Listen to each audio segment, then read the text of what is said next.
മുദ്രമോതിരം എന്നതിന്റെ 5ാം പാർട്ടിൽ ഞാൻ ഒരു ചെറിയ കാര്യം കൂടി പറയാൻ ആഗ്രഹിക്കുന്നു. നിങ്ങൾക്ക് എന്താണ് ഇഷ്ടം?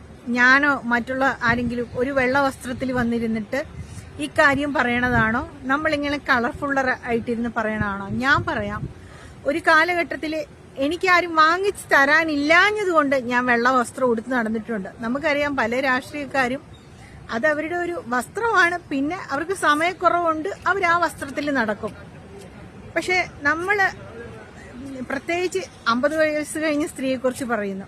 നമുക്ക് എപ്പോ വേണേലും അടുത്ത മരണമോ രോഗമോ കടന്നു വരാം. ജീവിതത്തിന്റെ ഈ ദിവസങ്ങള് ആ ഒരു 8 വയസ്സുകാരി, ഒരു 10 വയസ്സുകാരി എങ്ങനെ നടന്നോ അങ്ങനെ നടക്കാൻ നമ്മൾ ശ്രമിക്കണം. നമ്മുടെ നാട്ടിലത് പ്രായോഗികമല്ല. പക്ഷെ ഞങ്ങളിവിടെ ഈ കുഞ്ഞുടുപ്പിട്ടുള്ളവരെ കണ്ട് ഞങ്ങള് അത്രത്തോളം പോയില്ലെങ്കിലും കൊച്ചുകുട്ടികളുടെ ഇങ്ങനത്തെ ഷോർട്ട് ടോപ്പൊക്കെ ഇടുമ്പോൾ തന്നെ നമ്മൾ മാനസികമായിട്ട് ഒരു കൊച്ചുകുട്ടിയാകും.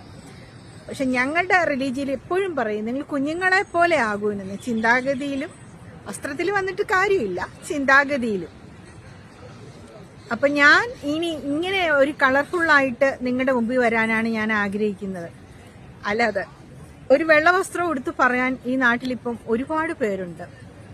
പക്ഷെ വെള്ള വസ്ത്രം നമ്മുടെ ആത്മാവിലും മനസ്സിലും ധരിച്ചുണ്ട്. മറ്റുള്ളവർക്ക്